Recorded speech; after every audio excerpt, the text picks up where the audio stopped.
Sebelumnya, perkenalkan nama saya Nur Hawang Kotasan dengan NIM 2022-73091. Di sini saya akan membahas atau mempresentasikan dua metode, yaitu metode preliminary estimation dan metode detailed estimation.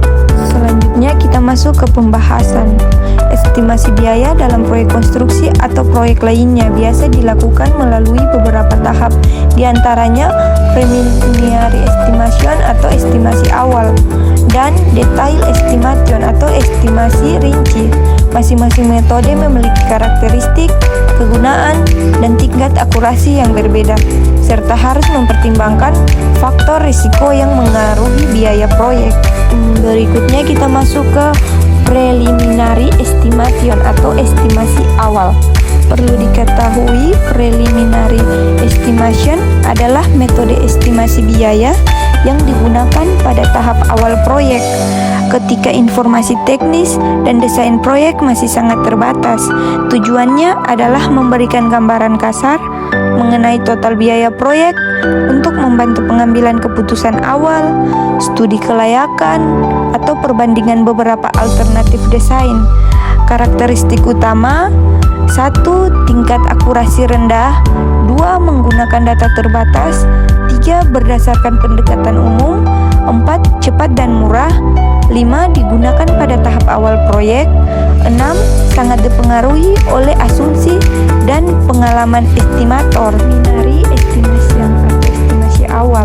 Kegunaan utama: studi kelayakan proyek, perbandingan alternatif desain atau konsep proyek, perencanaan anggaran awal atau budget planning, mendukung keputusan investasi, pengajuan proposal atau pendanaan, penentuan skala proyek awal.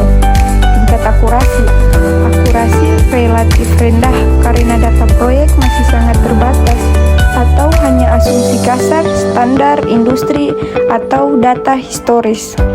Rentan terhadap kesalahan jika asumsi tidak sesuai dengan kondisi proyek yang sebenarnya.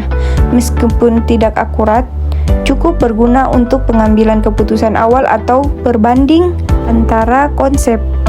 Berikutnya kita masuk ke metode detailed estimation atau estimasi rinci. Perlu diketahui, detail estimation adalah metode estimasi biaya yang dilakukan secara menyeluruh dan akurat, menggunakan data teknis dan desain proyek yang sudah lengkap. Estimasi ini digunakan menyusun anggaran proyek resmi, menyiapkan dokumen tender, dan melakukan kontrol biaya selama pelaksanaan. Karakteristik utama yaitu 1. Tingkat akurasi tinggi. 2. Menggunakan data teknis. 3. Didasarkan pada quantitative. 4. Membutuhkan waktu dan biaya lebih besar. 5. Digunakan sebagai dasar budget dan kontrak proyek. 6. Diperlukan tenaga ahli. Detail estimation atau estimasi rincian. Kegunaan utama untuk menentukan total biaya proyek secara akurat, dasar pembuatan kontrak konstruksi, penyusunan jadwal pengeluaran atau cash flow, kendali biaya atau cost control, dokumen tender atau lelang, evaluasi dan negosiasi dan kontraktor, dasar klaim dan audit proyek. Tingkat akurasi tinggi karena dihitung berdasarkan data teknis lengkap seperti gambar kerja, spesifikasi material, metode pelaksanaan, dan volume pekerjaan.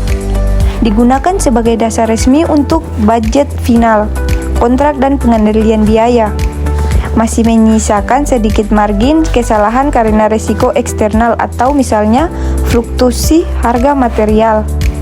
Setiap metode estimasi menghadapi risiko yang berbeda sesuai dengan tahap proyek dan tingkat kedalaman datanya.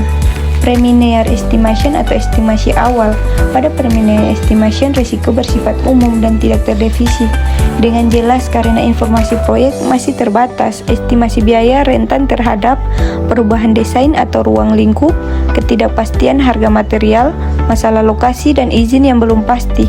Oleh karena itu digunakan peningkatan konvektif dan kontingensi yang cukup besar 10-30%.